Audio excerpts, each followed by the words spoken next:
Hi കൂട്ടുകാരെ, 6 മാസം കൊണ്ട് മലയാള ഭാഷ തെറ്റുകൂടാതെ എഴുതുകയും വായിക്കുകയും ചെയ്യും നിങ്ങൾ. ഞാൻ പറയുന്നത് പോലെ എഴുതുകയും വായിക്കുകയും ഹോംവർക്കുകൾ ചെയ്യുകയും ചെയ്താൽ അപ്പം എന്നോടൊപ്പം സഞ്ചരിക്കാൻ തയ്യാറല്ലേ? ഈ 2 ദിവസം കൂടുമ്പോഴാണ് ഞാൻ ക്ലാസ്സുകൾ തരുന്നത്. ആദ്യമൊക്കെ കുറച്ച് ആണ് എടുക്കുന്നത്, പിന്നീടത് കൂടി വരും. റെഡിയല്ലേ? അപ്പം നമുക്ക് ആദ്യത്തെ ക്ലാസ്സിലേക്ക് പോകാം. ഹായ് കൂട്ടുകാരെ, മലയാള ഭാഷയെ നമുക്ക് തെറ്റുകൂടാതെ എഴുതാനും വായിക്കാനും പഠിക്കാൻ വേണ്ടി 6 മാസത്തെ ഒരു ക്ലാസ്സാണ് ഞാൻ തരുന്നത്. അപ്പോൾ ഇന്ന് അതിൻ്റെ ആദ്യ ഭാഗമാണ്. ആദ്യമായി നാം പഠിക്കാൻ പോകുന്നത് ആ എന്ന സ്വരാക്ഷരത്തിൻ്റെ ചിഹ്നത്തെയാണ്. ഈ ചിഹ്നത്തെ നമ്മൾ ദീർഘം എന്ന് പറയുന്നു.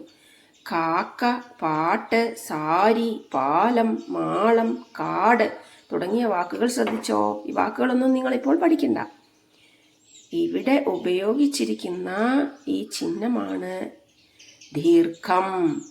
കാ, പാ, സാ, പാ, മാ, കാ. ഇതൊക്കെ നീട്ടി വായിക്കാനാണ് നമ്മൾ ഈ ചിഹ്നം ഉപയോഗിക്കുന്നത്. ഇത് നമ്മുടെ വലത് ചെവിയുടെ ആകൃതിയിലാണ് കിടക്കുന്നത്. അപ്പൊ കാക്ക എന്നുള്ള വാക്കിൽ ഈ ദീർഘമില്ലെങ്കിൽ കാക്ക എന്ന് വായിക്കേണ്ടി വരും. പാട്ട് എന്ന വാക്കിൽ ദീർഘമില്ലെങ്കിൽ പട്ട് എന്ന് വായിക്കേണ്ടി വരും. സാരിയില് ദീർഘമില്ലെങ്കിൽ സരി, പാലത്തില് ദീർഘമില്ലെങ്കിൽ പലം, മാളത്തില് ദീർഘമില്ലെങ്കിൽ മളം, കാടിൽ ദീർഘമില്ലെങ്കിൽ കട്. അപ്പൊ ദീർഘത്തിന്റെ പ്രാധാന്യം നിങ്ങൾക്ക് മനസ്സിലായോ? നിങ്ങൾ ഇതൊന്നും ഇന്ന് പഠിക്കണ്ട, ഇതും പഠിക്കണ്ട. ഇന്ന് നിങ്ങൾ പഠിക്കേണ്ടത് ദീർഘം മാത്രമാണ്. ഇനി ഈ ദീർഘം നമ്മൾ എഴുതുമ്പോൾ കടലാസ് പെൻസിൽ മാത്രമേ ഉപയോഗിക്കാവൂ. അതും 2 വര കോപ്പിയിൽ തന്നെ നിങ്ങൾ എഴുതി പഠിക്കണം. അപ്പോൾ നമുക്ക് ഇത് എങ്ങനെ എഴുതാം എന്ന് നോക്കാം. ഈ 2 വര മുട്ടിച്ച് വേണം ഇത് എഴുതാൻ. അപ്പോൾ ഏകദേശം ഈ വരയുടെ നടുക്കുന്ന് നമ്മൾ തുടങ്ങുന്നു.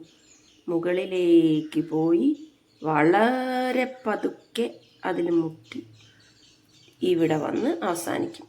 ഇങ്ങനെയാണ് ദീർഘം എഴുതുക. നോക്കൂ,